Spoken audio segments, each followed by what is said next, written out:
Sup. So, in this video, I'm going to talk about entertaining yourself and feeling passion. Okay, and feeling like passionate, and because this is all really what's going to make a great interaction. Okay, this is what's gonna make people tick, what's gonna make you tick ultimately, and I'll talk about that. And it's gonna make interactions fun. This is what, like, when people are like, how do I not be boring? Some of you might be like, okay, like, you're focusing on the wrong thing. You're trying, I mean, I've talked about in the past, whatever you focus on is what you're gonna be. So if you're focusing on not being boring in conversation, that's exactly what you're gonna end up being, is boring. But so ultimately, you got to get your focus going another way. But the way you do this is just by focusing on what you actually want first and foremost. Okay, so that's number one. So then you go, okay, well, what exactly do I focus on? Like, well, if you're not being boring, then what's the opposite of boring, right? Probably fun, carefree, and passionate. And so the way you do this is you have to first unlock this from within yourself. You have to unlock passion within yourself, and you have to understand how to cultivate that within, and I'll talk about that more as well. Now, how you start to do this, the ultimate mindset of how you do this is through something that I call entertaining yourself. You have to learn to entertain yourself in life. A lot of people are dancing monkeys for other people, right? Whether they're like actually acting like a fool is not what I mean. Like, a lot of people are calibrating towards pleasing someone, like they're trying to get something from someone else because unfortunately they have a need that they don't have within, that they're trying to get from someone else. And so people do this by people pleasing, by, which is basically manipulation, okay, like it is. And don't feel bad or triggered if I okay, like I used to be a people pleaser hardcore, so I get it, okay? But it is a form of manipulation to try to get something from someone else. And basically, if you're not getting it from within, then you're trying to manipulate someone else to give it to you, whatever that need is, right? Whether it's love, acceptance, belonging, whatever the hell it is, you have to belong within yourself first, meaning you have to love and accept yourself and be okay with chilling alone, right? Like, be okay with whatever it is, just being okay with yourself. And so anyways, you have to learn to entertain yourself. Now, what does this mean? This means that in conversations, you shouldn't look to get something from the other person. Ultimately, you shouldn't. Like, if you want to watch videos on how do I make someone like me, how do I make someone, I don't know, respect me, whatever, hopefully those videos will tell you the right thing, that they'll clickbait you into clicking on them, and then tell you the truth that you really shouldn't be looking for other people to like you, looking to try to gain respect from other people. You need to get that from within first, because if you truly want that, it's going to come from you respecting and loving yourself first. Like, if you truly want someone to like you, you have to forget about it. You have to detach, and I've talked about detachment in the past. I'm not going to go too far into it in this video. You can see other videos on it, but you have to ultimately detach, and I should do a whole video actually on detachment because it's very important. But anyways, you have to detach from actually caring about having other people like you, and instead you have to focus inward and turn it inward to where you're like, excuse me, okay, I just care about, like, do I like me, right? Do I like what's going on within me, what I'm doing, etc., right? And once you get that down, it's really funny and weird, because then other people actually start, like, liking you, accepting you, okay? But again, that's not the main goal. The main goal is to have it from within, and to start having a formula and start caring about, am I doing something that I care about? Am I making myself proud? Am I liking myself and loving myself? Okay? And just forgetting about, like, what other people are caring as far as that regard in general. Just, like, completely, okay? And so once you start doing this, then you're no longer trying to be a dancing monkey or trying to think about how to please someone else, right? Like, how to say something that's going to make them laugh. You're just doing what's going to make you laugh. Like, right now I'm on a little bit of a different paradigm, but back in the day I was really into comedy, so I'm not even tooting my own horn. Like, I was a pretty funny dude. Like, because I just made jokes and watched comedy all the time, okay? And so I was making people laugh, like, constantly. I still do that time to time. I'm just not as into comedy in general these days. But, you know, like, I would make people laugh, and every time I wasn't trying to even make them laugh. Like, I was literally just being a goofball, you know? Like, I was just trying to make myself laugh. Every single time I was trying to entertain myself, and it was always, like, just going through my head, like, what would I think is just funny as hell right now? Like, what do I think would be entertaining for me to do? Like, what would entertain me? What would make me laugh? What would, you know what I mean? Like, just make the time pass easier for me. Just again, just like what would entertain me. And every time I did this, it's funny because most of the time I would just end up like entertaining others, and they would end up like, rolling on the ground laughing, sort of thing. And I never even had that intention. I was just trying to have fun from within myself first. And you probably heard this too, is that once you start doing that, then that's when everything really starts to come to fruition for you. Okay, so you have to learn to start going on that paradigm then, right? You have to learn to start entertaining yourself and to start going and thinking more along those lines instead of being like, oh, okay, what can I take from this other person? What need can I take from this other person? Because once you start doing that, you get into a trap. So again, it's simple. Just ask yourself, how can I entertain myself? Instead of asking, how can I get this person to like me? Ask, how can I, entertain myself? And what can I do right now that would be really funny to me? What can I do right now that would be comical and entertaining for me? That's the simple thing. Now, in order to do this, you just have to see yourself as this person, which I talk about in my previous video. You have to imagine yourself just being this way and not being affected by other people. But I don't want to get into that. I just want to get into really the specifics in this video of what exactly you need to cultivate like fun interactions with people. So hope I'm not getting sunburned right now. So entertaining yourself. Number 2 is passion, okay? Passion comes from deep within. Passion has nothing to do with facial expressions, although it'll a lot of times come out as that. It'll come out as maybe the way you talk, the way you move, etc. But ultimately, some people may try to copy these external like facial expressions, these external cues, in other words. But that's ultimately not what you want to do. What you ultimately want to do is you want to just simply garner the emotion from within, and then these things will happen naturally. And so the way that you do this is you have to become more emotionally intelligent, which means you have to become more aware of your emotions. You have to become more aware of your emotions, and you have to focus on that as an internal frame of reference instead of an external frame of reference. And so when it comes to passion, then this is really how you garner passion from within, is you have to focus on the feeling. Right? Like when I sing, I like to sing very passionately. In fact, that's like my number 1 cue as to how to cultivate it if I, for whatever reason, forget or something, right? And it's through singing, because when I sing with complete vulnerability and complete like passion. And that's a big thing for passion, is vulnerability. And so for me, the way I learned passion really was through singing, because singing reveals a lot. I love singing because it reveals how much you're allowing, like how much you're relaxed, how confident you are, and how vulnerable you are. And vulnerability is key for confidence too, and passion. And you can really tell, because your voice is just not going to sound good if you're missing any of those components. If you're not as relaxed, it's going to sound forced or whatever, right? Even if it's like this most subtlest like resistance, you're going to tell by just the sound of it. And so singing can tell you a lot with this. As far as passion too, if it just feels kind of dead and flat, then okay, I don't have as much passion in this, and then you can become completely aware that that's what you need to add. And so anyways, it's a great tool for that. But the way you cultivate it from within is you have to focus on the internal feeling. And the internal feeling is really just like an energy in your life. Like think about the last time, I don't know, you partied, right?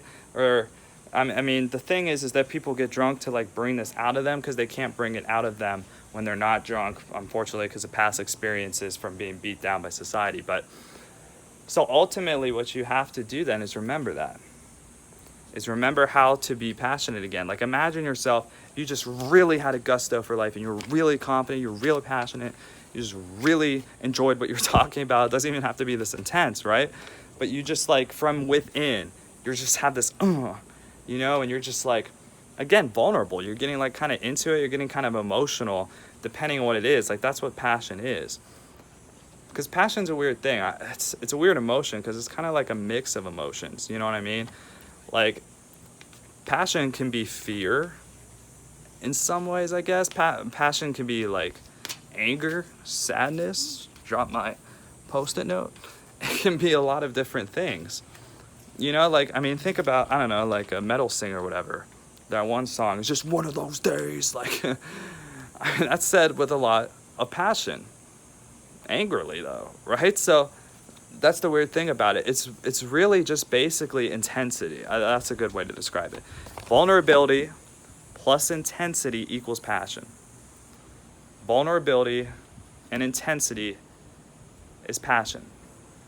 Like, you gotta have an intenseness for life. Now, obviously, for passion, when the vulnerability, like, you probably don't really want to be passionate angrily, right? You just want to be passionate, like, I love life, I'm all for life, I'm this and I'm that, right? Well, the way how you do that then is you have to find things that are already your passions. Like, maybe it's a hobby or something. Maybe you, like me, you like music, so you like to sing, you like to play music. I think, like, whatever, like, that you can lock yourself in a room and know that nobody's home, nobody's listening, nobody gives a shit, and you start to, like, just get to know that emotion, get to know that. Like, if you can go home, right, and let's say you're not in an apartment even, like, right, you're just, like, at home. It's the best opportunity to do this. You're just at home, parents are at work or whatever, right, depending on how young you are, or you live alone, right, in a one-bedroom apartment, whatever it is, and you're just completely alone, nobody can possibly judge you, it's just you, right? Then start to, like, get to know yourself that way, right? Like, start to act goofy, start to act silly, you know what I'm saying? Like, just the whole Home Alone thing, you know what I mean? And, like, you'll probably be a lot more passionate, be a lot more goofy, and, like, start to get to know what that emotion feels like. Start to get to know what those thoughts are that you're having in your head when you're like that. And then the idea is to take that from in your bedroom to the outside world. Now, if you're streaking and stuff, probably don't take that to the outside world, okay?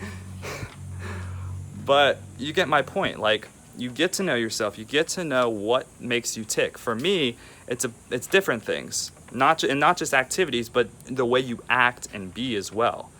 Okay, what you do. Like, for example, with me, my hobbies, it's music, right? And it's singing that really brings that passion out.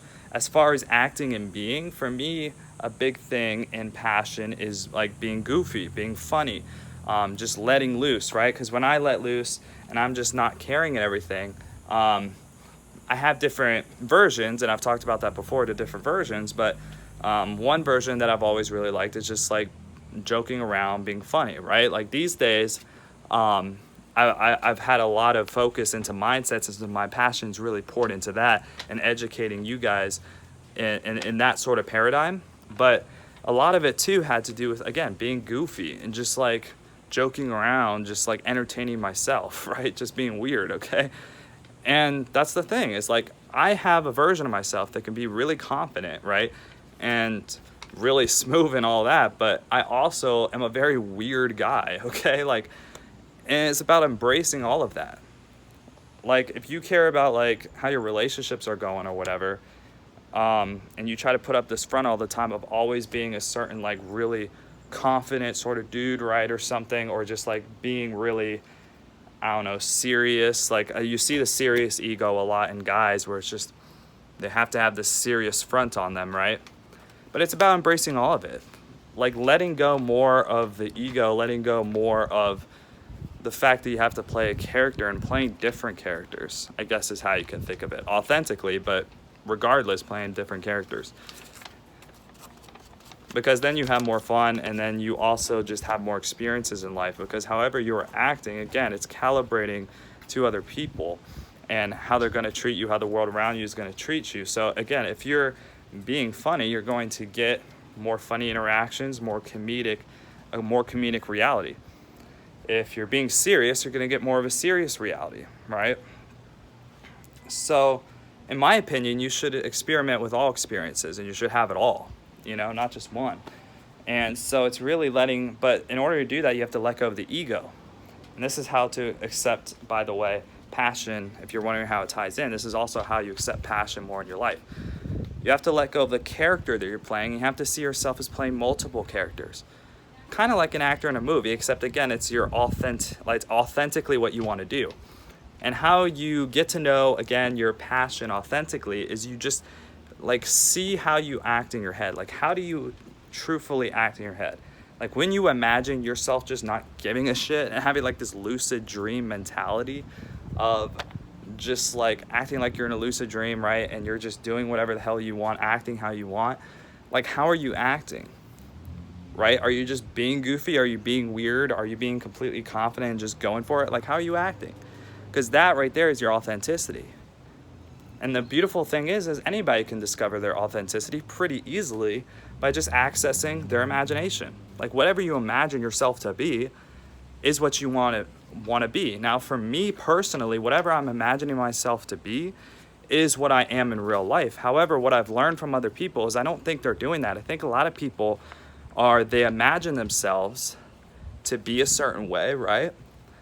But they're not allowing themselves to be that. And it's this huge resistance, super uncomfortable. In fact, I've even had this in my life too at one point, right? Where I saw exactly how I wanted to act and how I wanted to be, but I wasn't being that person in real life. And so it's super uncomfortable. It's like this huge resistance, you know what I mean? And it's like, you just can't be that way. It's uncomfortable. However you're imagining yourself to be is who you should be in real life. Now, some people, that's what I talked about before in my previous video, they're going to be imagining themselves as insecure, as unconfident. And so they may actually be that in real life.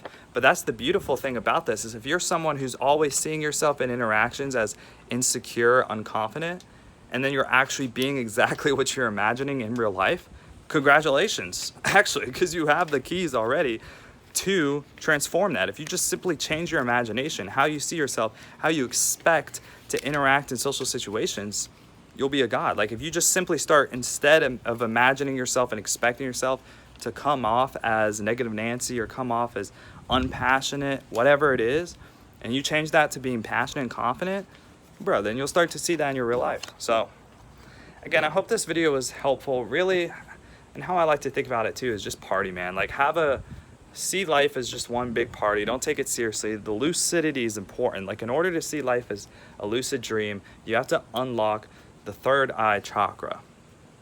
Okay? And that could be a whole video on itself. But basically, in order to do this, is if you've ever had a lucid dream, you need to understand the perception of how you viewed the world. And how I describe it is through like a video game perception. Like, you're in a video game. Because you are. It's like all a simulation. And it really creeped me out the first time, like, because I'm a big lucid dreamer and I like all the dream stuff too. And it really creeped me out, actually, when I started applying this, how it literally predicted, like, the whole Matrix idea, in that whenever I said something like I'm dreaming, or I acted basically outside of the norm of the lucid dream, people would stare. They'd give me these kind of like looks, right? And then I got the same exact looks in reality when I just was myself and goofy, and it was clear that I was outside of the norm in society and that I did not give a shit how I was supposed to be acting or expecting to be acting. I just acted how I wanted. I was literally getting the same exact looks, which kind of creeped me out, because I'm like, damn, like, literally the dream predicted this. Like, all the lucid dreams. But it's almost like when you get into spirituality too, it's weird how we actually have this dream, lucid dreams, because it's like our mind instinctively knows, right, that this is the awakening and what it looks like. That's why lucid dreaming is so important, because it actually shows you exactly how you will perceive your reality when you truly awaken, and when you're separating yourself from society and you're just living your own authentic life. Is sometimes as you see the world through this lucidity lens, and then you'll have people react to you sometimes in that way, but you're able, like a lucid dream, to not care because you're separated from society. So that's just one little thing about lucidity. I got to do a whole video on lucidity too, to be honest. This video is going too long like my last one, but I got to do a whole thing on lucidity. Lucidity is crazy, and that really has to do with the third eye chakras. For those of you that are into like chakras and stuff, it has to do with the third eye right here and splitting that open. So yeah, I'll get into that because I really need to do a video on that. I'll have to prepare for that one though, because I want to make sure to do it like right, because that video right there will literally, like, that's the end of the spiritual journey in my opinion. Well, you always are growing, but you know what I'm saying. Like, that is really like the hallmark that you want to get to. So anyways, like, subscribe, especially subscribe though. Let's get some more subscribers on here. And I hope this video and this content really helped you guys. If not, or if it did, either way, go ahead and comment. Like, let me know what you guys need more explanations on. What do you want to see in the future? Because this stuff's really important, especially for social interactions and stuff. And I want to help you guys to improve those relationships in your life. So, again, go ahead, hit subscribe, do your thing, and I'm going to see you in the video. Bye.